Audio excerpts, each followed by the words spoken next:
127వ కీర్తన 4-5 వచనాలు.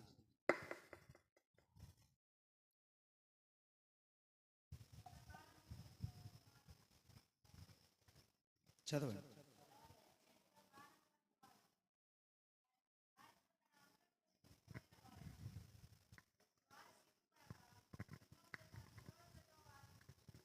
చాలు. 127వ కీర్తనలో 4-5 చరణాలు మనము చదువుకున్నాం. బలవంతుని చేతిలో బాణము వంటి వారు, ఆయుధము వంటి వారు అని. మన పిల్లలు ఆయుధాలుగా మార్చుకోవాలి. మనం, దేవుడు మార్చడు, మనం మార్చుకోవాలి ఆయుధాలుగా వారిని. ఎందుకంటే 24 గంటలు మనమే వారితో ఉండేది. వారికి మనం చెప్పాల్సినవి. కొంతమంది అంటారు, నాకు అది నచ్చని పదం, అది మీరేమన్నా అనుకోండి ఆ విషయంలో. కష్టం తెలియకుండా పెంచాలి పిల్లలని దుర్మార్గంగా మాట్లాడతారు. కష్టం తెలియాలి పిల్లలకి. నేను పడ్డ కష్టాలు నా పిల్లలు అనుభవించకూడదు అనుకోవడం మంచిదే, కానీ మనం ఎలాంటి కష్టాలు పడి ఒక స్థాయికి వచ్చామో పిల్లలకు చెప్పాలి. వాళ్ళకి కష్టం తెలియాలి. అప్పుడు వారి ప్రవర్తన, వారు డబ్బులు ఖర్చు పెట్టుకునే విధానము, వారు ప్రతీదీ నాకు కావాలి ఇవ్వాల్సిందనే మొండితనము కొన్ని అదుపులోనికి సరి చేసుకోవడానికి బాగుంటుంది. ఎందుకంటే వారు ఆయుధాలు, వారు బాణములు. మనం వారిని సరిగ్గా వాడుకోగలిగితే మన చేతిలో బాణాలు, మనం సరిగ్గా వాడుకొని సరిగ్గా పదును చేయకపోతే సాతాను చేతుల ఆయుధాలయ్యి మన కుటుంబానికి తూట్లు పడేటట్లు బాణాలు విసిరే ఆయుధాలు అయిపోతారు వాళ్ళు. కాబట్టి మనందరికీ పిల్లలు ఉన్నారు. కొంతమంది ఇంకా గర్భిణీ స్త్రీలు ఉన్నారు, వారు కూడా త్వరలో కంటారు. ఏది ఏమైనా పిల్లలున్నారు. మనము మన పిల్లలని బలవంతుడైన దేవుని చేతిలో బాణములాగా మార్చుకోవాలి, తర్పీదిచ్చుకోవాలి. ఎప్పుడు వారిని దండించాలనో, శిక్షించాలనో, మాటలతో చెప్పాలనో, చేతలతో చెప్పాలనో, కర్రతో చెప్పాలనో, అన్ని విధాలైనటువంటి పనులు మనం చేస్తేనే దేవుని వాక్యం అంటుంది వారు చిన్నప్పుడు మూర్ఖంగా ఉంటారు. కాబట్టి 22లోన సామెతల గ్రంథంలోనాది, సామెతల గ్రంథం 22లోనాది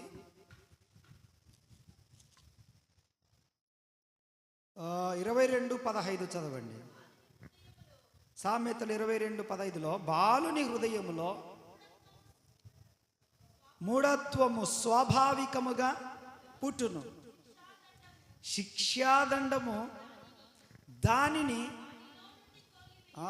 దేవునికి స్తోత్రం. పిల్లలను కొట్టమని ఉందా లేదా?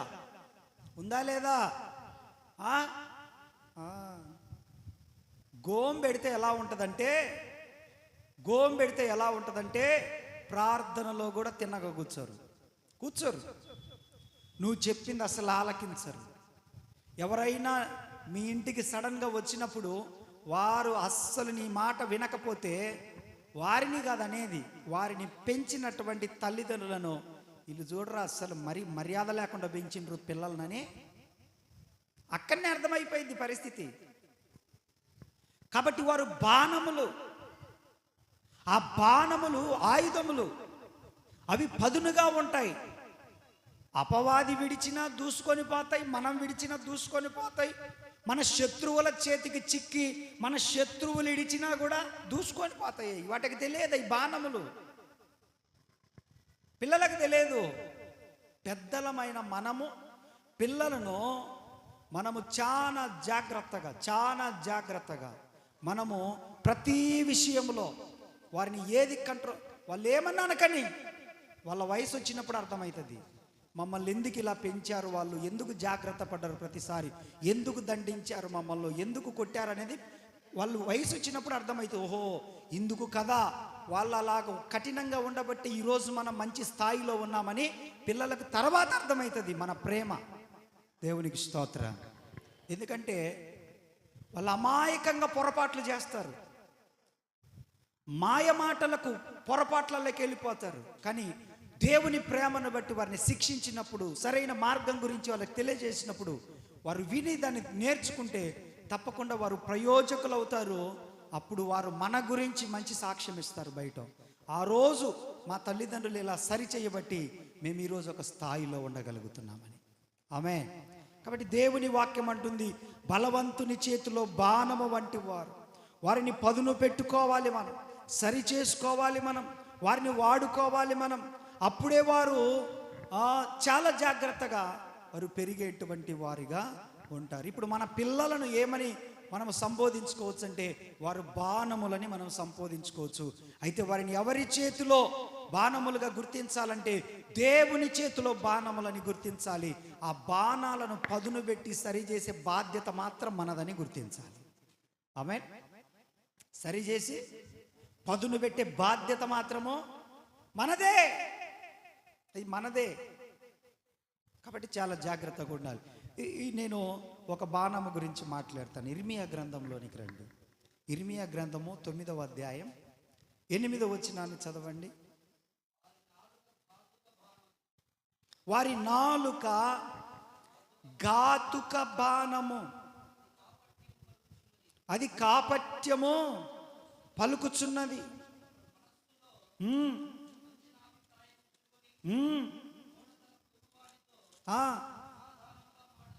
మాట్లాడతాడు, లోపల ఒకటి బయటికి ఒకటి మాట్లాడతాడు. చాలా జాగ్రత్తగా మనము ఈ విషయాలను మనం దృష్టిలో పెట్టుకుందాము గాక. ఆమేన్ చెప్పండి. వారి నాలుక ఘాతుక బాణము, అది కాపట్యము పలుకుచున్నది. ఒకడు మనస్సులో వంచనాభిప్రాయము నుంచుకొని నోట తన పొరుగు వానితో సమాధానముగా మాట్లాడతాడు. దాని కింద అంటాడు, అట్టి వాణిని నేను లోపల ఒకటి పెట్టుకొని బయట ఒకటి మాట్లాడే వారిని ఏం చేస్తాడంట? ఘాతుక బాణం. అది ఘాతుక బాణం, ప్రమాదకరమైన బాణం అది.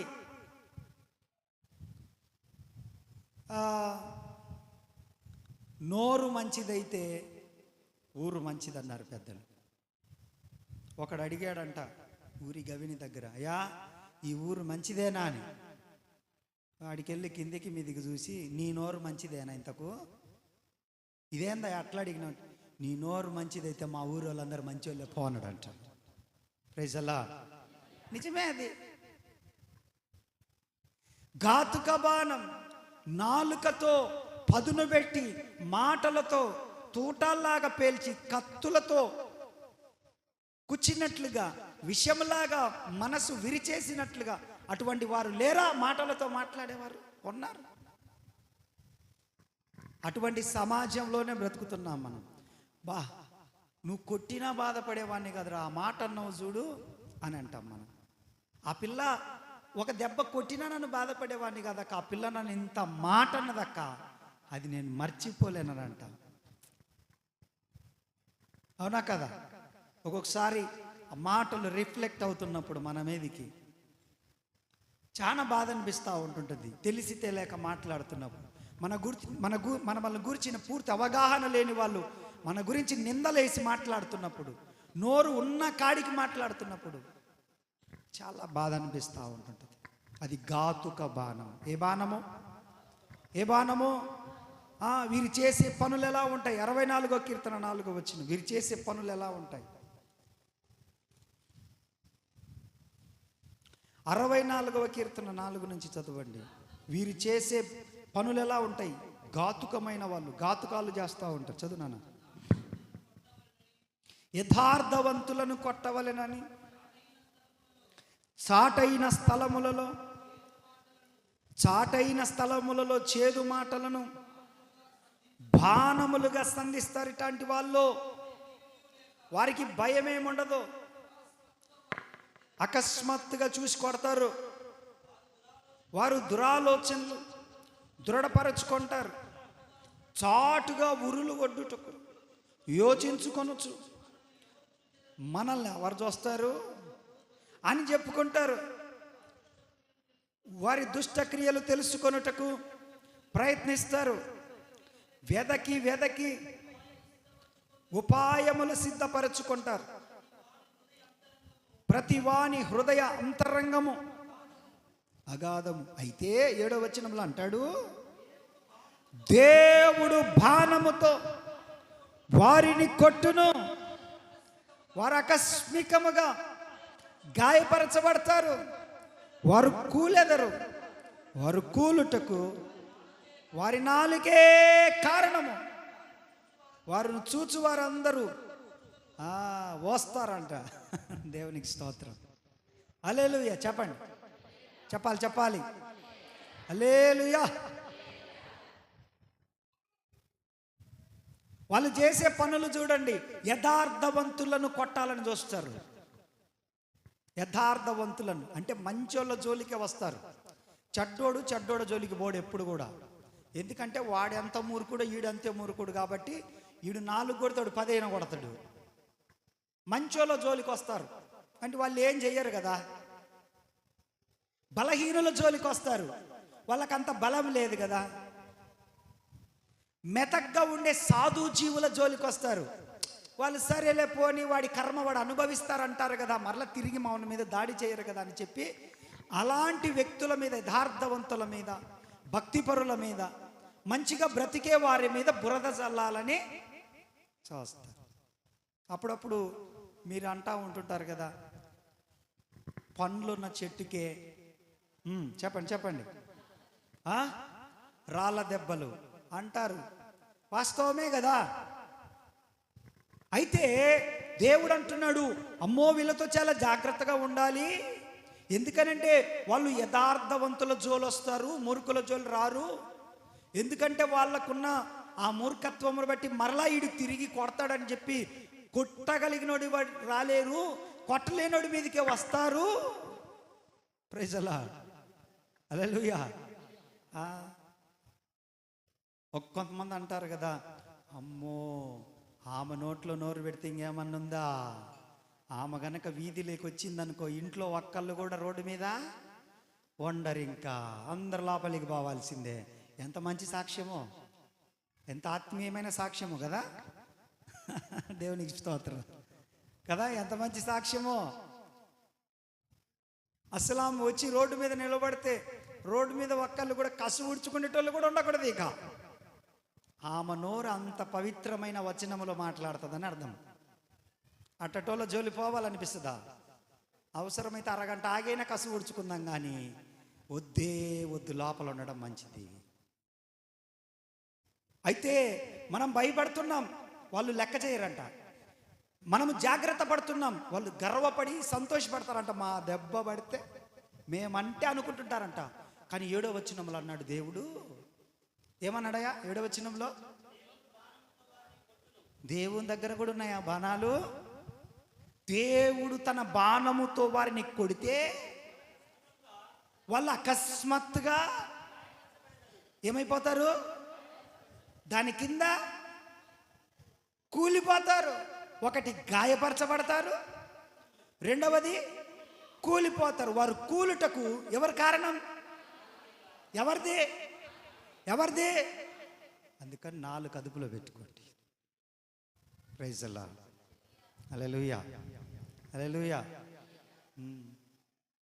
4 అన్నదంట, నేను ఒక్కదాన్ని ఉన్నాను, మీరు పండ్లు 32 మంది ఉన్నారు, మీకు ఏదైనా ఉపకారం చేయాలనుకుంటున్నాను అని 4 అడిగిందంట. 4 అడిగిందంట, పండ్లారా భోజనం పెడితే మొత్తం నమిలి నాకే ఇస్తా ఉన్నారు, నేను రుచి చూచి లోపలికి పంపిస్తా ఉన్నాను, మీకు ఏదైనా మేలు చేయాలనుకుంటున్నానంటే అప్పుడు పండ్లు అన్నాయంట 4తో, అమ్మా నువ్వేం ఉపకారం చేయొద్దు, నువ్వు నోరు మూసుకొని లోపల ఉంటే చాలు, మాట్లాడేదేమో నువ్వు, వాళ్ళు ఏమంటున్నారంటే నీ 32 పనులు రాలగొడతాను మమ్మల్ని తిడుతున్నారు, కాబట్టి మాట్లాడేదేమో నువ్వు, తిట్టేదేమో నువ్వు, ఇరగొట్టించుకునేది మేమా, అందుకని నువ్వేం ఉపకారం చేయదు, నోరు మూసుకో లోపలడం అన్నదంట. ప్రైజ్ అలా. మాట్లాడేది ఎవరు? కొట్టించుకునేది ఎవరు? పండ్లు, వీపు.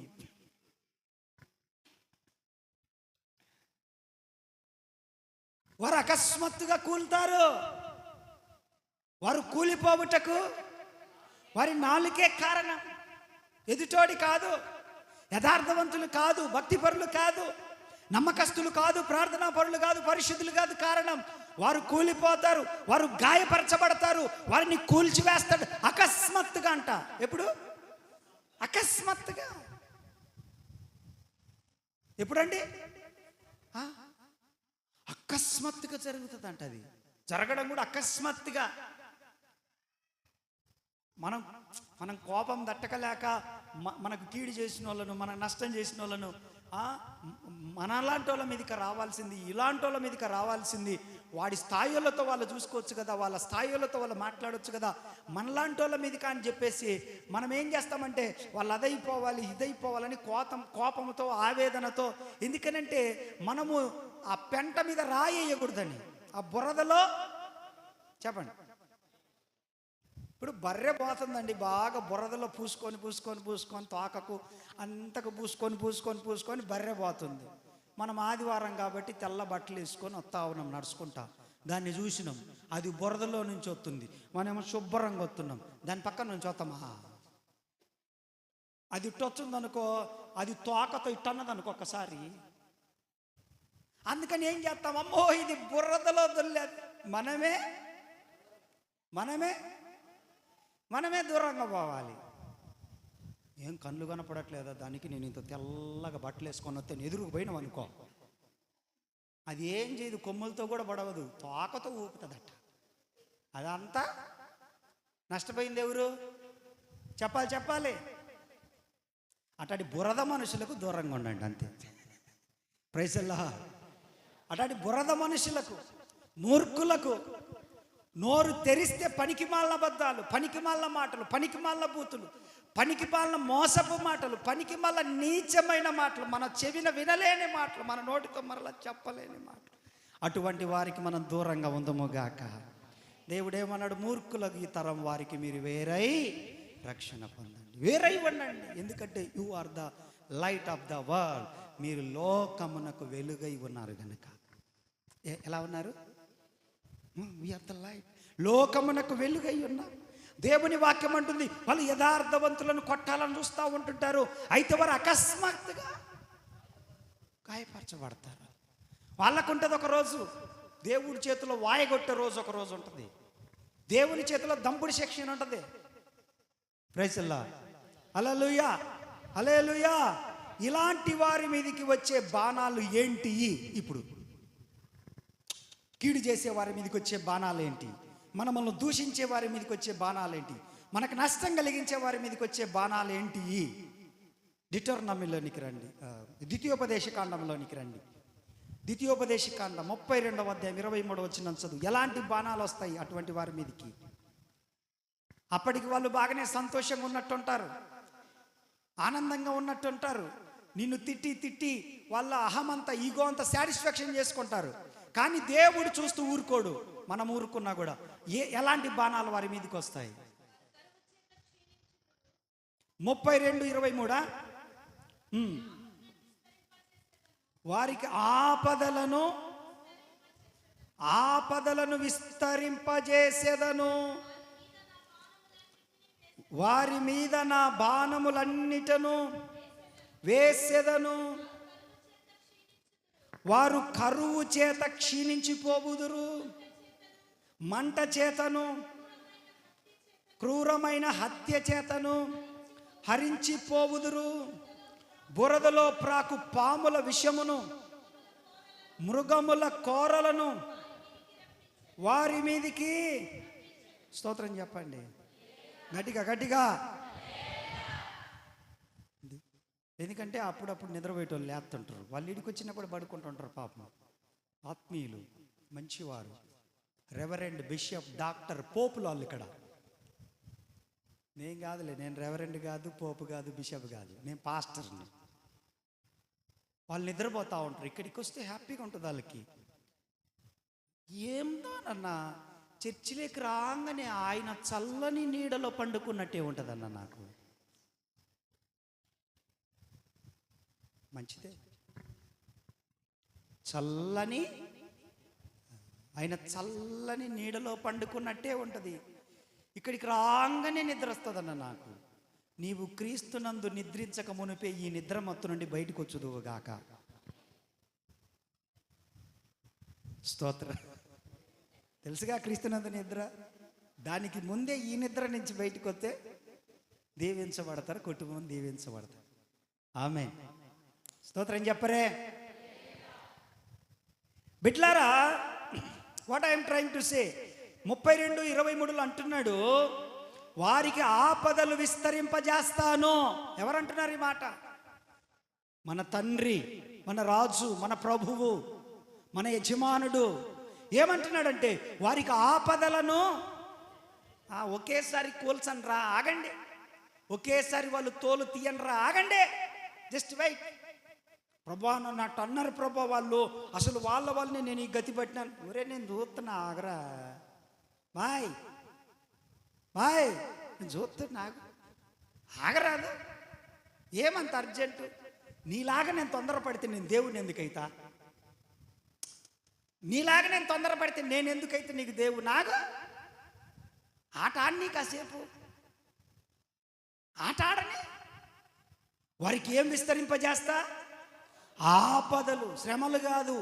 ఆపద అంటే పుంచి ఉన్న ప్రమాదం అని అర్థం. ఆపద ఎట్లుంటుందంటే, ఒకటి పోయేసరికి ఒకటి నల్లగొట్టడమే. ఇంకా వాళ్ళు చెప్పుకోలేరు, బయటికి రాలేరు, చెప్పుకోలేరు, బయట ఇవ్వలేరు, చెప్పుకోలేరు. చెప్పాలా? చెప్పరే మీరు?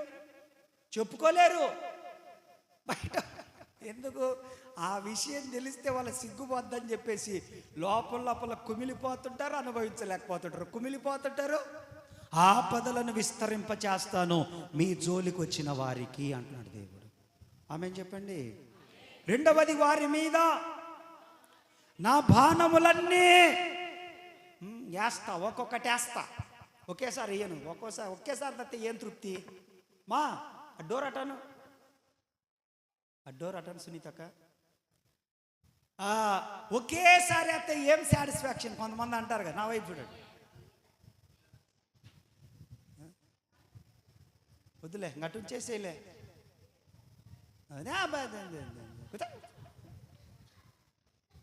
కొంతమంది అంటారు కదా, ఏమని? వాళ్ళని అంత తేలి గిడిచి పెడితే ఎట్టన్నా అని. ఆ డైలాగ్ దేవుంది. ఆమేన్. మళ్ళీ ఎందుకు పంపించిర్రా మనం? ఎవరి మాట వినని సీతయ్య, ఆయన చెల్లెలు. స్తోత్రం చెప్పండి, చేతులెత్తి. కూర్చో మమ్మీ, కూర్చో. చేతులెత్తి చెప్పండి, హల్లెలూయా, హల్లెలూయా. దేవుడు అంటున్నాడు, వారి మీద బాణములన్నీ వేస్తాను. ఒక్కొక్కటి. ఆమేన్. మనం అనుకుంటాం, ప్రభువా అరే ఆగరా కాస్త. దాని కింద అంటాడు, వారు కరువు చేత మొత్తం పోతా ఉంటుంది ఒక్కొక్కటి. నేను అంటాను, నాకు అనిపిస్తుంది ఒక్కోసారి, ఈయన ఆలకించండి, మనం చాలా సంపాదించుకొని బాగుండాలనుకుంటాం, మంచిదే. కానీ ఒక్కసారి హాస్పిటల్ ఖర్చు వచ్చిందంటే ఎంత పోద్ది? డబ్బులు ఎంత పోతాయి? అసలు మెడికల్ ఖర్చులు ఎంత పోతాయి?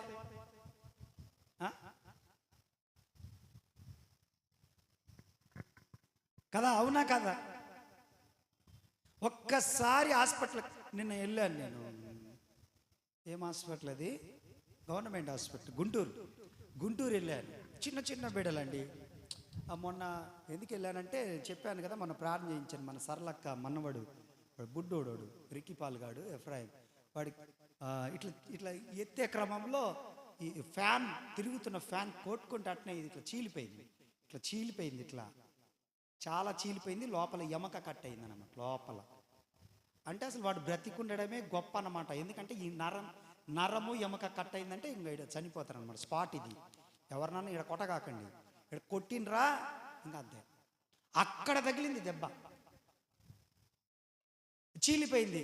ఇక్కడికి తీసుకెళ్తే ఒంగోలు తీసుకెళ్ళమన్నారు. ఒంగోలు తీసుకెళ్తే ఆ రోజు రాత్రి గుంటూరు రాశారు. గుంటూరు తీసుకెళ్తే వాళ్ళు 1-2 గంటల సేపు అసలు ఏం చేశారు ఆ పిల్లోని, పోలీసు వాళ్ళని పిలవండి అంటున్నారంట. వాళ్ళు ఏం చేశారు వాడిని, మీరు ఇంత దెబ్బ ఎందుకు తగిలింది, ఫ్యాన్ ఎట్ట తగిలింది, ఫ్యాన్ ఎంత హైట్ ఉంటుంది, ఎంతమైన ఊపిర్రు మీరు, వాడు తీసుకోవట్లే, కేసు తీసుకోవట్లే. వాస్తవమేగా ఫ్యాన్ హైట్ ఉంటుంది, మీరు ఎంతమైన ఎగిరేసిండ్రు మీరు ఫ్యాన్ తగలడానికి. వాళ్ళ అమ్మ ఎవరు రమ్మని, ఎవరో చెప్పమని, కేసు పెట్టమని ముందు తీసుకుంటామంటుండ్రంట. అయ్యా కేసు వద్దేమొద్దు, మా పిల్లలు ఏట చేశారు, అది కిందికి ఉంటుంది అయ్యా అని అంటే 2 గంటల సేపు అక్కడ ఉంచి అప్పుడు అడ్మిట్ చేసుకున్నాను. కుట్లేశారు ప్రస్తుతానికి, అది రాకూడదు, ఫిడ్స్ రాకూడదు, ఆ తర్వాత ఆ వాంతులు అట్లా అవ్వకూడదు, అట్లా అవ్వకుండా చూసుకోండి, లేకపోతే భవిష్యత్తులో ఇబ్బంది అవుతుందని చెప్పారు. దేవుని మహాకృప మీ అందరి ప్రార్థనను బట్టి కొంచెం సేఫ్ జోన్లోనే ఉన్నాడు. దేవునికి స్తోత్ర. కొంచెం ఆరోగ్యంగా ఉన్నాడు, మత్తులో ఉన్నాడు. అందరం వెళ్ళి నిన్న కొంచెం అట్లా చూసి రావడం జరిగింది. హాస్పిటల్కి వెళ్తే చిన్న పిల్లలు ఆడ ఈ నుంచి ఈడికొకడికి ప్యాచర్ అయింది. నేనుండి వాళ్ళ అమ్మతోటి, ఏందమ్మా ఎంతమైనా కొడితే మాత్రం ఆ రకంగా కొట్టినట్టు, నేను ఎప్పుడు కొట్టినాయా, వీడు క్రికెట్ ఆడడానికి వాడి వయసు ఎంత, వాడేంత క్రికెట్ ఆడి బ్యాట్ ఇట్ట పైకి లేపుతుండంటే ఊడిపోయినాయి జాయింట్లు ఊడిపోయినాయి. బ్యాట్ ఇట్ట ఊపుతుండంట పిల్లోడు, సెలవులు కదా, కాలు ఇరిగిపోయినోడు, తల పగిలినోడు, మోకాల చిప్పలు పోయినోడు, ఎమకలు ఇరిగిపోయినోడు, పిర్రెట్టు ఇరిగిందా వాడికి. మరి వాడిని ఇట్ట తిప్పి తీసుకొస్తుండ్రు, వాడేమో మమ్మీ ఇటానే అంటుండు, తీరా ముందు నువ్వు చెడ్డి అంటుంది వాళ్ళమ్మ, డైరీ తీరా అంటుంది, మమ్మీ అందరు ఉన్నారు మమ్మీ అంటున్నాడు. ఇక్కడ ఇరిగింది ఎమకెట్టు ఇరిగిందా వాడికి. మరి వాడి ఇటు సైడ్కి పట్టుకున్నాడు, వాడేమో లాగుతాడు, వాళ్ళ అమ్మ ఎక్కింది కంటది. ఆ నరసింహ తీరన్న ముందు ఎట్ట చూడాలరా అంటుంది, ఆంటీ అంటున్నాడు వాడు. ఇదే గోల అరగంట సేపు. వాళ్ళ అమ్మ ఏడుస్తా ఉంది, ఇలా నాయనకు తెలిస్తే నన్ను చంపేస్తాడయ్యా, ఇలా నాన్నకు తెలిస్తే నన్ను చంపేస్తాడు. దేవునికి స్తోత్రం. హాస్పిటల్కి వెళ్తే అంత మాంసపు కొట్టున్నట్టే ఉంది. అంతే. అది గవర్నమెంట్ హాస్పిటల్ కాబట్టి సరే, అదే ప్రైవేట్ హాస్పిటల్కి తీసుకెళ్ళాలంటే ఎన్ని లక్షలు ఖర్చు, అవునా కదా? చెప్పండి.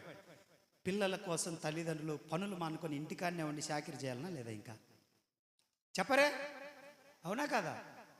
మనం చాలా అనుకుంటాం, నాకు డబ్బు ఉందని, అది ఉందని, ఇది ఉందని. ఒక్కసారి మెడికల్ ఖర్చు ఆలోచన చేయండి. ఒక్కసారి మెడికల్ ఖర్చుకి వెళ్తే మనం దాపెట్టుకొని పొదుపు చేసుకొని జాగ్రత్తగా బ్రతకాలని పొదుపు చేసుకున్న డబ్బు మొత్తం కూడా అక్కడ వాడేం కన్స్ట్రక్షన్ ఏమి ఇవ్వడు. నువ్వు కూరగాయలు బేరం చేసినట్టు చేస్తే వాడు ఏమన్నాడు, తీసుకుపోమ్మా అంటాడు. అంతే. నువ్వు పిల్లోని తీసుకుపోమ్మా చాలు, కానీ సంపడం చాలా మందిని చూసినామంటున్నాడు. అంతే.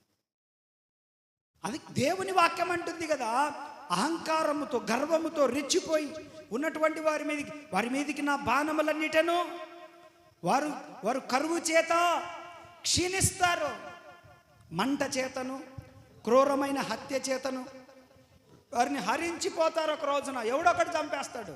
బురదలో ప్రాకు, పాముల విషమును, ఆ మృగముల కోరలను వారి మీదకి రప్పిస్తాను. దేవునికి స్తోత్రం. హల్లెలూయా, హల్లెలూయా. నాలుక ఘాతుక బాణం. ఈ ప్రమాదం అంతా అహంకారమైన గర్వపూరితమైన మాటల చేత జరిగేటువంటి నష్టాలు ఇవన్నీ కూడా. అహంకారమైన గర్వపు మాటల చేత, లెక్కలేనితనము చేత, తన మన అనేటువంటి రెస్పెక్ట్ లేకుండా అహంకారంగా తృణీకరించి మాట్లాడతారు చూడు, అటువంటి వారికి జరిగే నష్టాలు ఇవన్నీ కూడా. అవన్నీ మనకు దూరం అవునుగాక. హల్లెలూయా, హల్లెలూయా. అందుకే యేసు ప్రభు అన్నాడు, యెషయా నీ నాలుక తెరువు, నీ నాలుకను అగ్నితో కాలుస్తా అన్నాడు. ఎందుకు అనంటే నీ నాలుకకు పరిశుద్ధమైన మాటలు రావాలి, యెషయా గ్రంథంలో 1వ అధ్యాయం 5వ వచనం వరకు కూడా యెషయా అందరినీ శపిస్తూ ఉంటాడు. మీరు అట్లా అయిపోతారు, మీరు ఇట్లా అయిపోతారు, మీకు శ్రమ వస్తుంది, మీకు అది వస్తుంది. చదవద్దులే, అదంత పెద్ద మ్యాటర్. కానీ ఆ 5 అధ్యాయులు ఏమంటాడంటే, నువ్వు అట్లా అయిపోతావు, ఇట్లా అయిపోతావు, అది నాశనం ప్రవక్త మాట్లాడుతుంది. ప్రవక్త అంటాడు, మీరు అలాగైపోతారే జిన్లారా, సిగ్గుమాలనారా, మంత్రపయ్యకు కొడుకులారా అని అవన్నీ వాడుతూ ఉంటాడు. అక్కడ గాడిద సంతవాన్ని దొడ్డి తెలుసుకో, మీరే ఆడ బతుకురే అది ఇది అని చెప్పేసి రెచ్చిపోతా ఉంటాడు ఒక ప్రవక్త, ఒక దైవజనుడు ఇశ్రాయేలుల మీద రెచ్చిపోతుంటే ప్రభువు చూస్తాడు, ఈడేంద్ర ఇట్లా విరుచుకోపడుతున్నాడు నా పిల్లల మీద అని చెప్పి, యెషయా ఒకసారి ట్రాయ్ బంగారు బంగారు ట్రై ట్రై ట్రై ట్రై అని పిలిచాడు ప్రవక్తని. ఇట్రా ఇట్రా ఇట్రా అన్నాడు. ఏంది ప్రభువా అంటే, కళ్ళు మూసుకో అన్నాడు. కళ్ళు మూసుకున్నాడు. ఒక దర్శనం చూపించాడు. దర్శనం చూపించిన తర్వాత హృదయమంతా కూడా తేలికైపోయి, ఆ కళ్ళు పరిశుద్ధమైన దర్శనాన్ని చూపించినాక అప్పుడు నిదానించి చూడగా అని అంటది అక్కడ. ఆగి నిదానించి చూడగా అంటూ ఆ దర్శనము చూసి దేవుని పక్షాన నిలబడిన తర్వాత అతని మాటలు ఎట్టున్నాయో తెలుసా? మీరు దీవించబడును గాక, మీరు ఆశీర్వదించబడును గాక, మీ గర్భము ఫలించును గాక, మీ ఎద్దులు బాగా దున్నును గాక, మీకు సేద్యము చేసిన తర్వాత పంట ఇంటికి వచ్చును గాక అని ఆశీర్వదించడం ప్రారంభిస్తాడు. ఇక ఆమేన్, హల్లెలూయా, హల్లెలూయా. నాకు అనిపిస్తుంది, ఇలా మాట్లాడే వారందరికీ ఇట్లాంటి మారు మనసు రావాలనిపిస్తుంది. అంతే, అవునా కాదా? పిల్లల్ని కూడా అప్పుడప్పుడు అంటాడు, నువ్వు ఎప్పుడు నాశనం అయిపోతావు, నీ వంశం ఎప్పుడు ఎత్తిపోతల పథకం కింద బాద్ది, ఆ వంశంలో నువ్వు కూడా ఉన్నావు. నీ నట్టు దగలా, నీ ధూము దగలా, నీకు గత్తర్రాను, నీకు అది రాను. కరోనా కూడా వాడుకుంటుండ్రా దాన్ని కూడా. అవి దూరం అయిపోవును గాక. చెప్పండి. నెంబర్స్లోనికి రండి. నెంబర్స్ సంఖ్యాకాండం 24:8.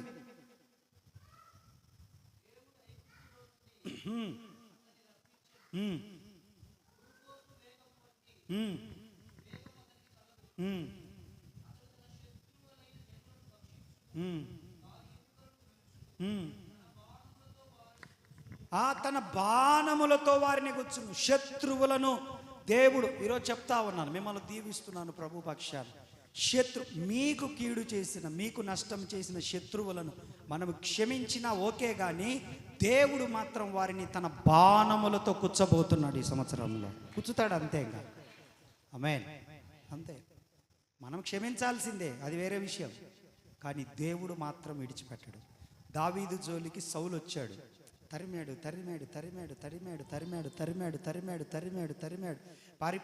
పారిపోయాడు. దావీదు పారిపోయాడు.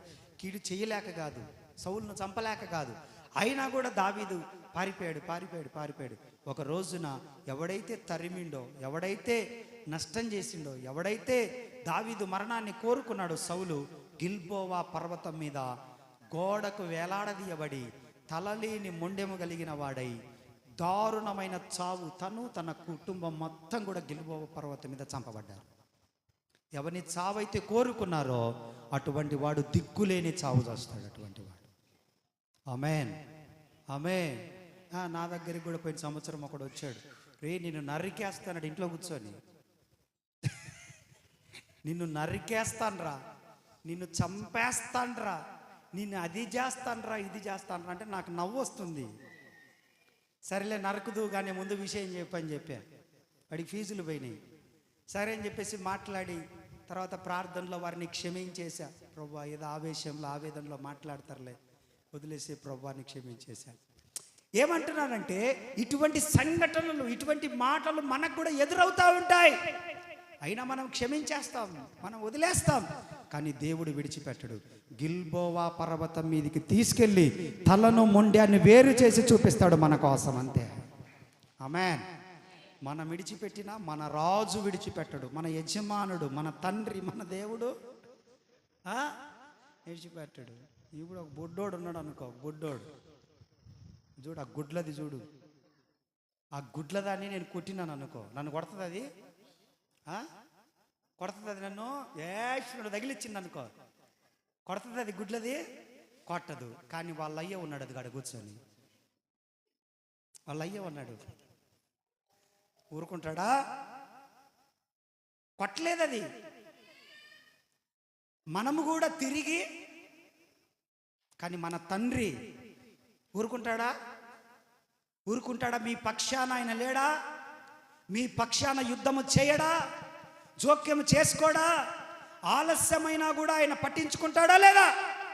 పట్టించుకుంటాడు, కార్యం చేస్తాడు ఆయన. స్తోత్ర, హల్లెలూయా. 38వ కీర్తన 2వ వచనం చదువు. అనగద్రొక్కుతాడు అని ఉంటుంది అక్కడ.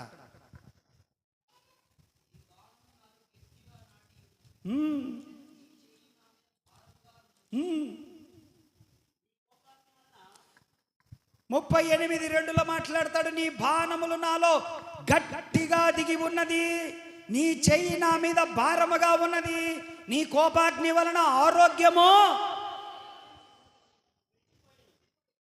ఏమిడిచిపోయిందే. జాగ్రత్తగా ఉండాలా. మన మాటలు కాచుకోవాలి, మన ప్రవర్తన కాచుకోవాలి, మన ప్రవర్తన జాగ్రత్తగా చూసుకోవాలి. ఎందుకంటే దేవుని వాక్యం అంటుంది, నా బాణములను వదిలినాననుకో నీలో గట్టిగా దిగిపోతాయి రే, ఎవడు మాన్పలేని గాయములుగా మారిపోతాయి అవి. రెండవది అంటున్నాడు, నీ చెయ్యి నా మీద. దేవుడు చెయ్యి పెట్టాడు అనుకో ఏమైపోతాడు?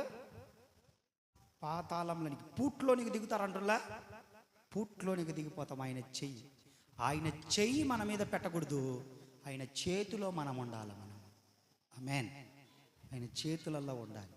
అందుకే అన్నాడు శత్రువులను గురించి. మూడవది అంటాడు, నీ కోపాగ్ని వలన, చెప్పరే, నీ కోపాగ్ని వలన ఆరోగ్యము, నా శరీరమును, నా పాపమును బట్టి నా ఎముకలలో స్వస్థత లేదు. చాలా జాగ్రత్తగా ఉండాలి. అహంకారంతో మాట్లాడతారు, గర్వంతో మాట్లాడతారు. ఎందుకంటే వారికున్న ఆరోగ్యం చూసుకొని, బలం చూసుకొని, అది ఏముందిరా నాయన, దున్న మాంసం తింటే వస్తుంది, పొట్టేలు తింటే వస్తుంది, చికెన్ తింటే వస్తుంది, చేపలు తింటే వస్తుంది, ఏదో ఒక మాంసం తింటే, ఎద్దు తింటే వస్తుంది, గాడిద మాంసం తింటే వస్తుంది. మేము అటు మాటూరుకి వెళ్ళిపోయినాం మీటింగ్కి. మాటూరుకి వెళ్ళిపోతే 11 అయింది టైము. ప్రసంగం అయిపోయి వాళ్ళ ఇంట్లో భోజనానికి వెళ్ళేసరికి వాళ్ళు బొక్కలలో ఎలకలు పట్టేటోళ్ళు. వాళ్ళు ఏమంటారో వాళ్ళు నాదలేదు, ఎముకలు జంగు బిల్లులు పట్టేటువంటి ఆ బిడ్డలు వాళ్ళు. సరే వాళ్ళ ఇంట్లో భోజనం మాకు. ఆ పాస్టర్ గారు ఏం చేశారంటే, అయ్యగారు మీకు వాళ్ళ ఇంట్లో ఏర్పాటు చేశారు, మీరు రాక వస్తున్నారని చెప్పేసి ఏర్పాటు చేశారు. అప్పుడు మీరు తప్పిపోయిన తల్లుల గురించి ప్రసంగం చేసినప్పుడు ఆమె రక్షించబడ్డాది. ఆమె తప్పిపోయిన కుమారుడు గురించి తెలుసు, తప్పిపోయిన తల్లుల గురించి తెలుసా? ఏదో ఒక రోజు జాతలే ప్రసంగము. తప్పిపోయిన తల్లుల గురించి ప్రసంగం చేశాను ఒకరోజు వాళ్ళ కాడ. తప్పిపోయిన తల్లుల గురించి ప్రసంగం చేసేటప్పుడు ఆ తల్లి రక్షించబడింది. అందుకని ఇప్పుడు మీటింగ్లకు వస్తున్నావని నీకు భోజనం ఏర్పాటు చేసింది, వాళ్ళ ఇంట్లోనే భోజనం అన్నాడు. సరే ఎవరింట్లో అయితే నాకేం ఆకలి సత్తుందని చెప్పి పోయినాం. వాళ్ళ చిన్న గుడిసెలే పాపం, గుడిసె, చిన్న గుడిసె. వంగి లోపలికి పోయినాం, ఆ సఫారం లోపలికి పోయినాం. లోపలికి పోతే పై ఒక దూలం ఉంది, చుట్టూ మమ్మల్ని కూర్చోబెట్టింది, పాతది సాపేసి. ఏం చాప అప్పట్లో ఇట్లా చూడతాను చూడ చాప, ఈత అవి భలే ఉన్నాయి, అవి మామూలు కుచ్చుకుంటుంటాయి అవి. ఆ ఈత చాపేసింది. నాకు సంతోషం అనిపించింది. కూర్చున్నాం మేము. కూర్చొని సరే సగం తిన్నాం. తింటే వీళ్ళేమో పిల్లలు నాకెళ్ళి తేడాగా చూస్తుండ్రు, ఏంటిదన్నా ఇదని అడుగుతారు. నాకేం తెలుసు ఏంటిది, ఆకలి అవుతుంది నాకేమో. తింటా ఉన్నా. ఆయన స్పీడ్గా వడ్డిచ్చే క్రమంలో తినండి అన్న అంటున్నాడు. తింటున్నాం లేరన్నా అంటే, నువ్వు ఎక్కువ తినన్నా, నీకు చాలా ఇష్టమని మీ అక్క గోంద్రు కప్పలు చేసిందన్న నీకోసం, చాలా ఇష్టమని అంటున్నాడు. దేవుడా ఎవరే, నువ్వు చెప్పకపోయినా తినేటోళ్ళ కాదురా రాయన. గోంద్రు కప్పలు చేసిందంట మా కోసం. ఇందాకిచ్చిన సూప్ ఏంటి? గోంద్రు కప్పలదే జ్యూసు.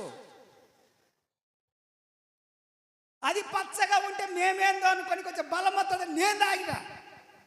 వీళ్ళేమో మాకొద్దనే. సరే ఒక్కళ్ళన్న తాగకపోతే ప్రేమగా చేసిర్రు, ఫీల్ అవుతారని వాళ్ళందరి పక్షాన్ని నేను తాగిన. ఇప్పుడు కూర కూడా ఏంటిది? వీళ్ళేమో నాకెళ్ళదు బాధపడతారు. పోయింది కదరా కూర అనుకునే తిన్నాగా. అది ఎట్టుంది మామూలుగా ఈ చికెన్ బాగా ఉడికిపోతే వస్తుంది చూడు, అట్లుంది అదేమో.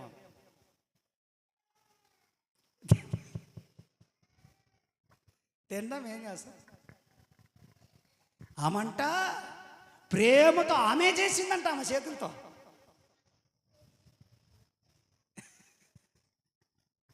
అరే నాయనా, ఇట్టాటి మాంసాలన్నీ తింటే ఒళ్ళు కండబడుతుంది, కానీ దేవుని చేతిలో పడితే ఉన్న కండంతా ఊడిపోయి ఎముకలు బయటకు వస్తాయి. అర్థమైందా? ఆరోగ్యాన్ని చూసుకొని, బలాన్ని చూసుకొని, డబ్బును చూసుకొని, అందాన్ని చూసుకొని, పలుకుబడి చూసుకొని, పోలీసు వాళ్ళని చూసుకొని, ఇంకొకళ్ళని చూసుకొని, బంధు బలగాని, రక్త సంబంధులను, స్నేహితులను, వీళ్ళను చూసుకొని, ఒకవేళ మన నాలుక అదుపు తప్పితే ఒక రోజున దేవుడు జోక్యం చేసుకుంటాడు. దేవుడు జోక్యం చేసుకుంటే ఇవన్నిట్లో ఒక్కటన్నా కాపాడే పేరు చెప్పండి. ఆరోగ్యం కాపాడుతుందా? నీ బలము, నీ పీతి కండలు కాపాడతాయా? నీ బంధువు బలగం కాపాడుతుందా? నువ్వు పోయి హాస్పిటల్లో బెడ్ మీద పడి ఉంటే పైపులు వేసుకొని, మామూలుగా కూడా కాదు, నీకు అట్లాంటి గతి పడుతుంది. ఏమేసుకొని? పైపులు వేసుకొని పండుకుంటే అప్పుడు తెలుస్తుంది నీకు ఎందుకు గతి పట్టినా. బయటికనండి మీ నాలుకను. నా నాలుక మీద మచ్చ ఉంది, నేను ఏదన్నా అన్నాను అనుకుంటుంటారు కొంతమంది. ఆయన నాలుక మీద మచ్చ ఉందంట, ఆయన ఏదన్నా అంటే ఆ మచ్చ వరకు గోత్తడు దేవుడు. దేవుని వాక్యం ఏమంటుంది అక్కడ? మూడవది ఏముందయ్యా? ఏందయ్యా మూడవది ఏముందంటే, నీ కోపాగ్ని వలన ఆరోగ్యము నా శరీరమును విడిచిపోయాను. ఇప్పుడు ఒక మాట చెప్తా, అసలు అద్భుతమైన మాట, మీరు ఆలకించాలి మీరందరూ. నా పాపమును బట్టి నా ఎముకలలో స్వస్థత లేదు. చెప్పండి. కొంతమందికి స్వస్థత కంప్లీట్గా రాకపోవడానికి గల కారణం ఏంటంటే, వాళ్ళ పాపమును బట్టి స్వస్థత రాదు. మేము ప్రార్థన చేస్తూనే ఉంటాం, మీరు కూడా చేస్తూనే ఉంటుంటారు.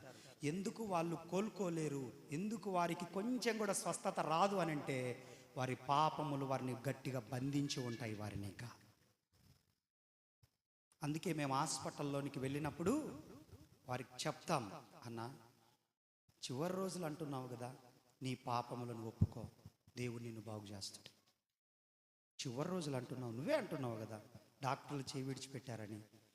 ఈ రోగం పోవాలంటే నీ పాపములు ఒప్పుకోనన్నా, ఒప్పుకో, క్షమాపణ అడుగు దేవుని దగ్గర, దేవుడు నిన్ను బాగు చేస్తాడన్న.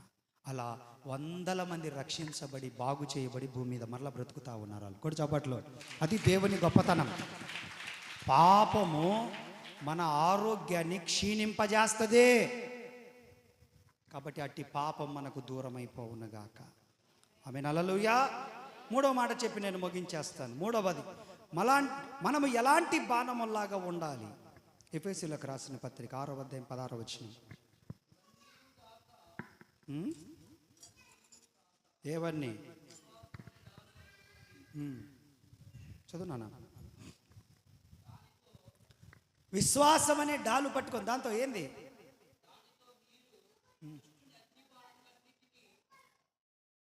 ఏడుందా భయ్ అది?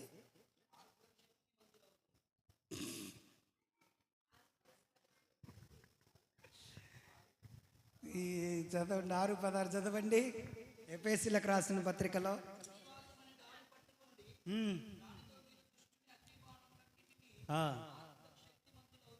ఇప్పుడు దుష్టుని బాణములు, అగ్ని బాణములు. చెప్పండి, ఏ బాణములు వాడి? ఆ బాణములు ఆర్పాలంటే మనమే బాణములు అవ్వాలి. అభిషేక బాణములు. చెప్పండి, దుష్టుని బాణములు ఆర్పగలిగిన వాళ్ళు ఎవరు? అభిషేక బాణములుగా మార్చబడిన వాళ్ళు, అంటే పరిశుద్ధాత్మను పొందినవారు. ఎవరు? మీరు ఎగతాళి చేస్తుంటారే, ఈ పిల్ల చూడు ఎట్టే గుర్తుంది అమ్మే అని. కొంతమంది ఎగతాళి చేస్తుంటారు, అందరు చప్పట్లు కొట్టి ఆనందిస్తూ ఉంటుంటే వీళ్ళకి ఎగతాళి కిందికి మీదికి చూస్తూ ఉంటుంటారు. చూసి పక్కన వాళ్ళకి చెప్పి నవ్వుతుంటుంటారు.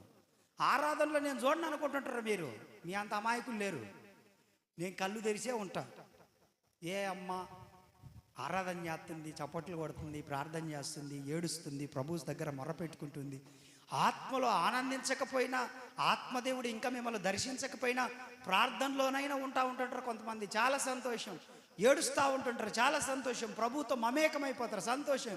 కొంతమంది చప్పట్లు కొడతా ఉంటారు, సంతోషం. కొంతమంది ఆనందిస్తూ ఉంటారు, కొంతమంది ఎదురు చూస్తూ ఉంటారు, దేవుడు నన్ను దర్శిస్తారు, మంచిది. కానీ కొంతమంది మాత్రం గుడ్లగూబల్లాగా చూస్తూ ఉంటారు. అర్థమైందా? వాళ్ళందరూ ఆరిపోయే బాణాలు. ఆరిపోయే బాణాలు కాదు. ఏ బాణాలు? కానీ మనం ఎలా ఉండాలో తెలుసా? అభిషేక బాణాలుగా మార్చబడాలి. మనం సంఘంలో శక్తివంతులైన బాణాలుగా మార్చబడాలి. మనము ఆరాధనలో ఉన్నప్పుడు దేవుడు తాకుతూ ఉంటే నీకు శక్తి వస్తూ ఉంటుంది. వాళ్ళేం పిచ్చోళ్ళ ఈ భాషలు మాట్లాడట్లేదు, పిచ్చోళ్ళ ఎగరట్లేదు. వాళ్ళు మామూలుగా ఉన్నప్పుడు ఎప్పుడన్నా గెంతులేయడం చూసావా? కానీ పరిశుద్ధాత్మలో ఉన్నప్పుడు వారి ఆధీనంలో లేకుండా ఎగురుతూ ఉంటుంటారు వాళ్ళు. అభిషేక బాణాలు వారందరూ కూడా. ఆమేన్, ఆమేన్, ఆమేన్. ప్రార్థన చేసేవారు అభిషేక బాణాలు, ఆరాధించే వాళ్ళు అభిషేక బాణాలు, ఆత్మలో గంతులేసే వాళ్ళ అభిషేక బాణాలు. దేవునితో కన్నీటి పర్యంతమై మూల్గులతో ప్రార్థన చేస్తూ ఉంటారు కొంతమంది. అభిషేక బాణాలు అటువంటి వారు. అందరు ఎగిరినంత మాత్రాన పరిశుద్ధాత్మని కాదు. కొంతమంది ఆత్మలో ప్రార్థన చేస్తూ ఉంటారు. కొంతమంది వారికి వచ్చిన కష్టాన్ని బట్టి, వారు నలగొట్టబడిన పరిస్థితులను బట్టి ప్రభువాని ఏడుస్తూ ఉంటారు. పరిశుద్ధాత్ముడు వారిలో కూడా ఉన్నాడని గుర్తుపెట్టుకోనండి. కొడు చప్పట్లో.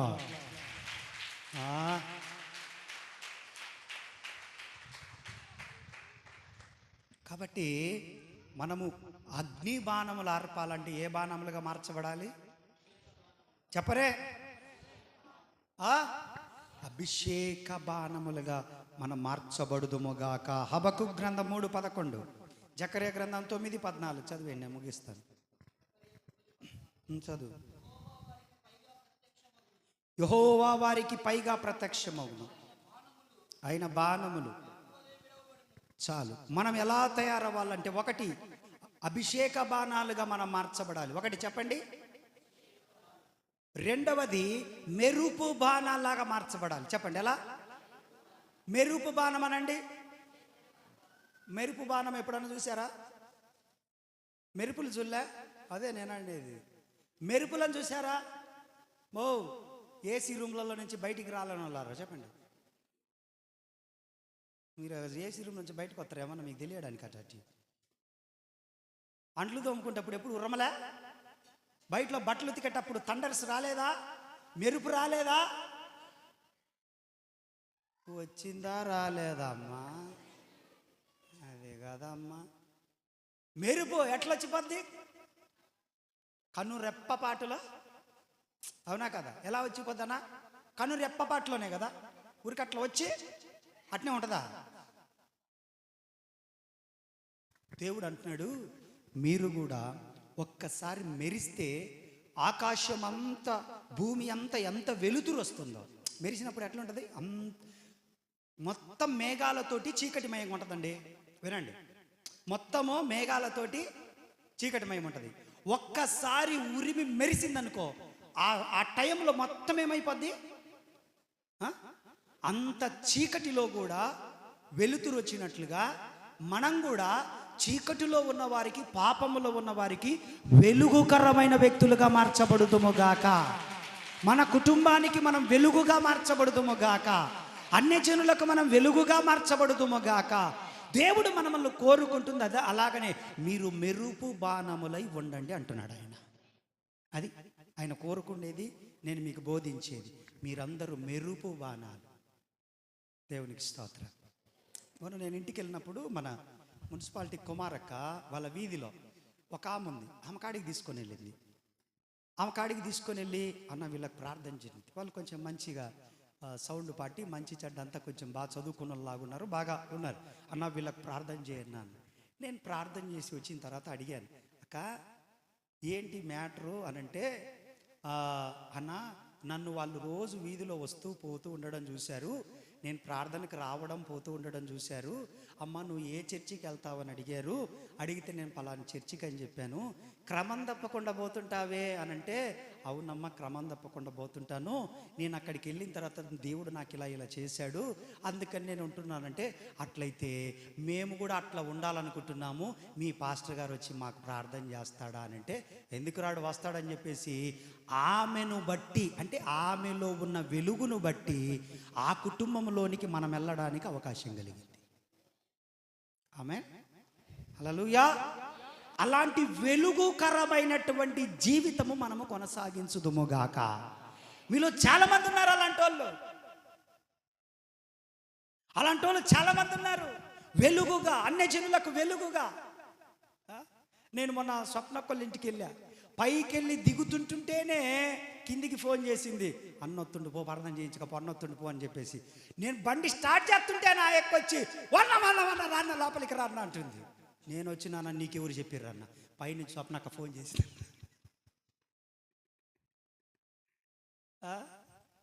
వెలుగుకరముగా మనము నిత్యము ఉందుముగాక. హల్లెలూయా. మన వెలుగు ఇతరులకు ప్రకాశించాలి. నేను ఇంకొక ఇంట్లోకి వస్తున్నానంటే అది మీ వల్లనే అయి ఉండాలి. ఆమేన్, అది మీ వల్లనే అయి ఉండాలి. మీ సాక్ష్యమును బట్టే నన్ను గౌరవిస్తారు, మీ సాక్ష్యమును బట్టే నన్ను తిడతారు. తిట్టినా దేవుని దయలో మిమ్మల్ని బట్టే నాకు మంచి పేరు వచ్చిన చెప్పరే, నాకు మంచి పేరు వచ్చినా మీ పుణ్యమే, నాకు చెడ్డ పేరు వచ్చినా మీ పుణ్యమేనమ్మా. దేవునికి స్తోత్రం, హల్లెలూయా. అది చదువునానా హబక్కులో ఒక్క మాట చదివి ముగిస్తాను.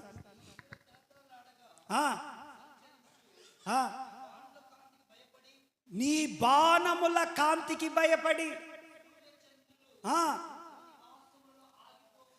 అబ్బా కొట్టండి, చప్పట్లు కొట్టండి. అసలు మామూలు విషయం కాదు ఇది. అసలు మనము ఎలాంటి వెలుగు బాణములుగా ఉండాలంటే, ఇది మూడవది కాంతి బాణము. కాంతి బాణం ఎలా ఉండాలంటే, మనం ఎలా మార్చబడాలంటే, అసలు నాకు అది చెప్తుంటేనే గూస్ బంప్స్ వచ్చేస్తున్నాయి, రోమం నిక్కబడుచుకుంటుంది. అసలు ఎలా ఉండాలనంటే, మనమంట ఎలాంటి వెలుగుగా మార్చబడాలంటే, సూర్య చంద్రులు తన నివాసంలోనే ఆగిపోతే లోకమునకు మనం వెలుగుగా మార్చబడాలంట ఒక క్రైస్తవుడు. మన వెలుగులో అన్యజనులు బ్రతకాలంట. ఏం మాట అండి ఆ మాట. నేనే చీకటైతే నా పక్కని వెలిగించగలనా? నేనే బొగ్గు అయితే పక్కనున్న బొగ్గు కాలుతుందా? నేను నిప్పైతేనే ఆ నిప్పును బొగ్గులో పెట్టినా మండుతుంది. దేవునికి స్తోత్రం, హల్లెలూయా. అసలు మామూలు మాట కాదు, మూడే మూడు మాటలు మనం నేర్చుకొని వెళ్ళాలి. ఈరోజు మనం ఎలా మార్చబడాలంటే, మెరుపులాగా మనము అలాంటి వెలుగులో మనం ఉండాలి. ఆమేన్. ఏమన్నాడు? కాంతి బాణము అది తలతలలాడుతుంటుందంట. ఎలా ఉంటుంది? తలతలలా. మన మెడల మీద తలతలలాడేటి కాదు, మనమే తలతలలాడాలి. అప్పుడప్పుడు ఫంక్షన్లో తలతల్లాడుతుంటారు, చెవులు తలతల్లాడుతుంటాయి, చెవులు కూడా కడుక్కోరు, ముక్కులు తలతల్లాడుతుంటాయి, జలుబే శీతనే ఉంటారు, అట్లనే మెడలు తలతల్లాడుతుంటుంటాయి, అన్ని తలతల్లాడుతాయి. అది ఓకే కానీ ఫంక్షన్లలో తలతల్లాడడం పెద్ద ఇదేం కాదు. కానీ ఆ గడియార స్తంభం కాడ నకిలీ కొనుక్కున్న తలతల్లాడతాం. కానీ నీ మనసు తలతల్లాడాలి, నీ పరిశుద్ధత తలతల్లాడాలి, నీ ప్రార్థనా జీవితం తలతల్లాడాలి, నీ భక్తి జీవితం తలతల్లాడాలి. ఇతరులు నిన్ను చూస్తారే, ఆ ప్రవర్తన తలతల్లాడిపోవాలి. నీ యథార్థత ప్రభు చూస్తాడే, యథార్థత తలతల్లాడి. సంఘంలో దైవజనుడు నిన్ను పరీక్షించడానికి ఒక్కొక్కసారి నీతో కఠినంగా వ్యవహరిస్తాడే, కొన్ని వదిలేసినట్టే వెళ్ళిపోతుంటాడే, కొన్నిసార్లు నేను పట్టించుకోకుండా వెళ్ళిపోయినట్టు ఉంటానే. నేను ఎందుకో తెలుసా? నేను పరీక్షిస్తుంటాను, నువ్వు తలతల్లాడుతుంటుంటావా ఇంకా మాడిపోతావా అని చెప్పి. కొంతమంది నేను కావాల్సే పరీక్షించడానికి వదిలేసినట్టు ఉంటాను, పిలిచిన ఆ టయానికి రాను, కొన్ని పనులు అప్పచెప్పకుండానే ఉంటాను, కొంతకాలం సైలెంట్గా ఉంటాను, ఉన్నట్టే ఉంటాను, కొంతమందికి పాట ఇవ్వకుండానే ఉంటాను. కొన్ని మాడిపోయే మొఖాలు ఏం చేస్తాయంటే ఇండ్ల పడిపోయి చెప్తుంటుంటాయి, ఆయన నాకు పాటి ఇయ్యలే, ఇంకా రేపు వారం నుంచి ఈడ కూడా చర్చ ఉంది. నీ పాసుగాలు, ఇది మాడిపోయింది, తలతల్లాడేది కాదు ఇది. ఇది పాటకే మాడిపోయింది, ఇది చిన్న పనికే మాడిపోయింది, చిన్న కానుకకే మాడిపోయింది, చిన్న చిన్న విషయాలకే మాడిపోతే ఎట్లా? దైవజనుడు పరీక్షిస్తూ ఉంటుంటాడు ఒక్కొక్కసారి. ఎందుకో తెలుసా? నీవు ఆయన కొరకు కాంతి బాణములాగా మార్చబడాలని చెప్పి, అంతే. Praise the Lord. Hallelujah, hallelujah, hallelujah. నువ్వు తలతలలాడే బాణముగా ఉండాలి, కాంతి బాణముగా ఉండాలి, మెరుపు బాణముగా ఉండాలి.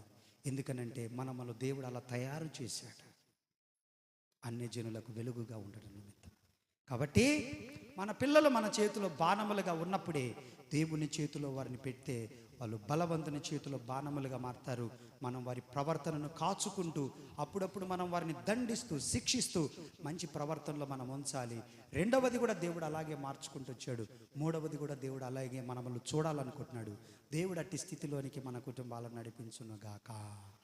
ఆమె తలలు వంచి కళ్ళు మూయండి, చిన్న ప్రార్థన చేసుకుందాం. ఈ వారంలో కళ్ళు మూసుకుందాం. ఈ వారంలో నాకు చిన్న గంజాంలో మీటింగ్ ఉంది చిరాల దగ్గర.